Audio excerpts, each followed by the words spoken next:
At 9 in the morning on June 21st, the pumps across occupied Crimea simply stopped. Not for a shortage announcement, not for a queue, for anyone who was not the state. Cash, card, coupon, it made no difference. Private citizens could not buy fuel. Private companies could not buy fuel. The only customers left were government agencies. The order came from Sergey Aksyonov, the Kremlin-installed head of Crimea, in a video posted to Telegram. Fuel, he said, would be sold only to the government agencies that ensure the functioning and security of the Republic of Crimea. He gave no date for when normal sales would resume. 5 days later, the same man would sign an emergency decree. And 26 days after that, he would say something that no occupying administration says unless it has run out of alternatives. What happened between those three statements is the reason this video exists, because the peninsula Russia went to war to keep is now the peninsula it cannot supply, and there are serious people, including a retired American general, who believe that fact is where this war finally gets decided. The June 21st order did not come out of nowhere. 3 weeks earlier, on May 30th, Aksyonov had already capped A95 gasoline at 20 liters per person per day, a little over 5 gallons, roughly one tank in a mid-sized sedan, per person, per day, on a peninsula of more than 2 million people. Rationing was already the baseline. June 21st was the moment the baseline was abandoned, and the sequence matters. Sevastopol announced the identical measure before the Republic did. The city that houses the Black Sea Fleet moved first, and the rest of Crimea followed. If this is useful so far, a quick like genuinely helps the channel. Then came June 26th. At 1 in the afternoon, 2 separate decrees took effect. One signed by Aksyonov for the Republic of Crimea. One signed by Mikhail Razvozhayev, the Kremlin-installed governor of Sevastopol, for the city. 2 administrations, 2 documents, 1 emergency. Razvozhayev's language was open-ended. The state of emergency, he said, would remain in effect until the situation improves. No end date was announced. None has been announced since. The stated justification was almost aggressively bureaucratic. According to reporting by Medusa, the decrees were framed as a tool to regularize economic matters, financial, monetary, credit, and contractual relations, and compensation for damages. Aksyonov described it as a way to simplify and streamline the process of property damage claims. That framing deserves the obvious caveat. It is the occupying administration's account of a crisis inside its own territory, offered by the people responsible for managing it. Aksyonov also insisted the emergency imposed nothing on residents. No movement restrictions, no curfew. But the legal instrument he had just signed says otherwise. Under Russian law, a declared state of emergency permits authorities to restrict freedom of movement, to halt the operations of enterprises, and to conduct forced evacuations. Nothing required Aksyonov to use those powers. Everything about the decree made them available. Here is the detail that most coverage flattened, and it is the one that carries the most weight. No equivalent federal decree came from Moscow. Reuters, Medusa, and the Moscow Times all attributed the declaration to Aksyonov and Razvozhayev. This was the occupation administration declaring an emergency over conditions in the territory it administers, not the Russian government declaring an emergency over a region of Russia. The distinction is not academic. Moscow has spent 12 years insisting Crimea is Russia. When Crimea broke, Moscow let Crimea say so. And then, on July 17th, Aksyonov made the admission. He told the public that the occupation authorities cannot guarantee daily sales of gasoline at filling stations and cannot provide precise schedules for fuel distribution. He added that the shortage will likely continue for some time. This despite Putin having approved subsidies for the peninsula. Occupation officials stated there was no timeline for a return to normal. No timeline, not a delayed one, none. To understand why that sentence lands the way it does, you have to remember what Crimea was supposed to be. Sevastopol is the historic home of the Russian Black Sea Fleet. Before 2014, Russia did not own that base. It leased it from Ukraine. In April 2010, the parliaments of both countries ratified an extension pushing the lease 25 years past its 2017 expiry. For anyone who watched the Cold War from the inside, that arrangement was already strange. The Russian fleet's home port, sitting on sovereign Ukrainian soil, rented. 4 years later, Russia stopped renting. And the moment it did, it inherited a geography problem. Crimea connects to Russia by water. not by land. On March 19, 2014, days after the annexation, Putin ordered a bridge built across the Kerch Strait. Construction began in February 2016. The road bridge opened on May 15, 2018. The rail bridge followed in December 2019, and rail freight service in June 2020. The cost was around 227.9 billion rubles, about $3.7 billion. Reuters cites 3.6 billion for 12 miles of crossing. It was built by a company belonging to Arkady Rotenberg, a close Putin ally, and it was and remains the only direct link between the Russian transport network and the peninsula. That is why 2022 mattered so much. The land corridor Russia carved through occupied Donetsk, Zaporizhzhia and Kherson gave Crimea a second artery. The Institute for the Study of War describes exactly two ground lines of communication into the peninsula: the land bridge across those occupied oblasts and the Kerch crossing, the bridge plus the strait's ferries. The corridor itself runs roughly 62 miles wide at its narrowest useful measure of occupied Ukrainian territory. Two arteries, and Ukrainian strikes had already forced Moscow to restrict the bridge for dangerous cargo, which is to say, fuel. Supplying Crimea with gasoline had already shifted onto the northern land routes. Cut one artery, and the other is carrying everything. The escalation is measurable, and not by either side's own accounting. Akledi, an independent conflict monitor, recorded at least 55 Ukrainian strikes in Crimea during the week of June 20th to 26th. In the entire month of May, it counted 22. That is more than double a month's activity compressed into 7 days.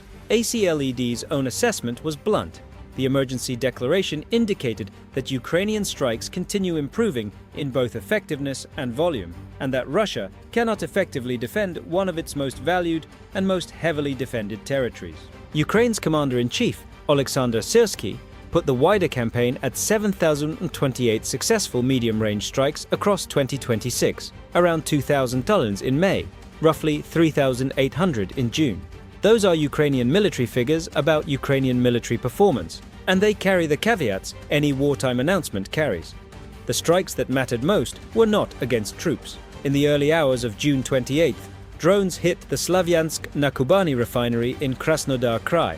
Capacity: about 100,000 barrels per day.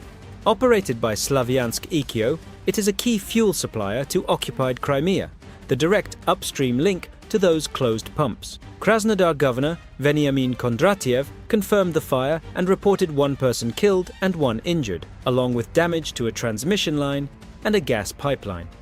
One life, in a war of enormous numbers, still a life. The Russian operational headquarters attributed the blaze to falling debris from a downed drone. Zelensky claimed the strike, noting the target sat roughly 190 miles from the front line. Independent detection settles at least the fire itself. NASA's firm's satellite system registered it at around 3:33 in the morning, local time. Then Ukraine went after the ships. On the night of July 7th, Ukraine's unmanned systems forces struck 8 tankers from Russia's Shadow Fleet in the Sea of Azov, vessels used to move fuel to Crimea. A cargo ship and a ferry were hit as well. Each tanker carried a dead weight of roughly 7,000 tons, about 7,700 tons. The commander of those forces, Major Robert Magyar Bravdy, announced it in 5 words: the Shadow Fleet is leaving the chat.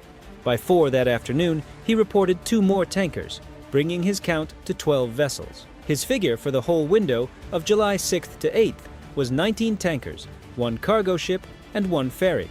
The campaign has a name: Operation Molochka, launched July 6th. Those are the claims of a belligerent commander about his own unit's results. Reuters did not independently verify them, and CNBC's reporting carries the same caveat.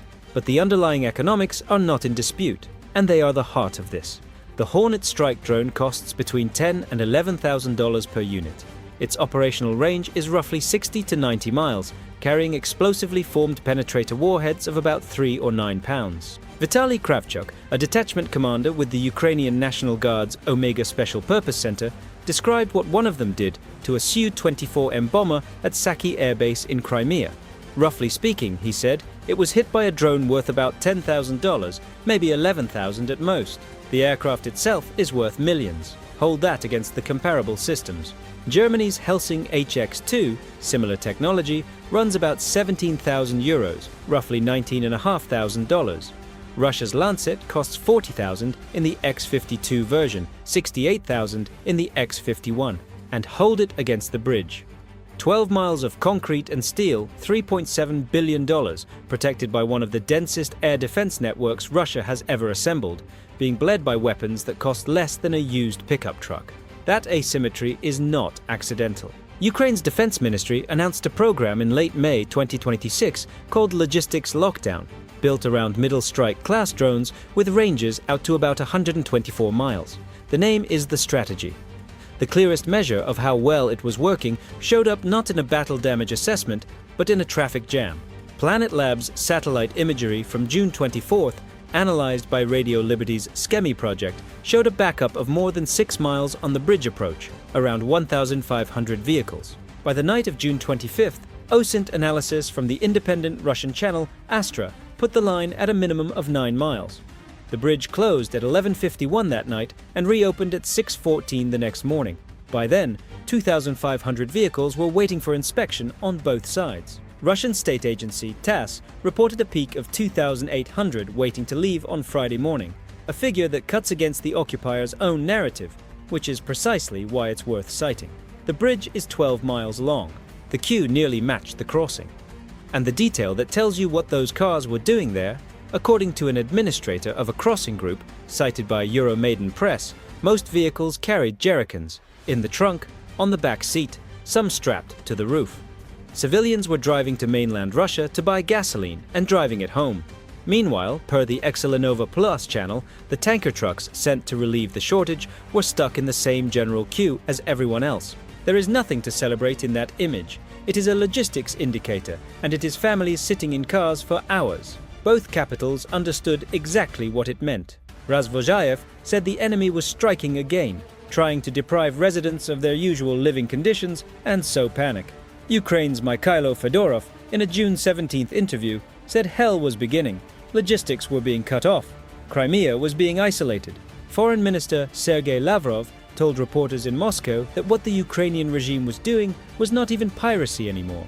And after the night of June 22nd and 23rd, Putin instructed the government and defense ministry to take measures to reduce the consequences of Ukrainian infrastructure strikes to zero.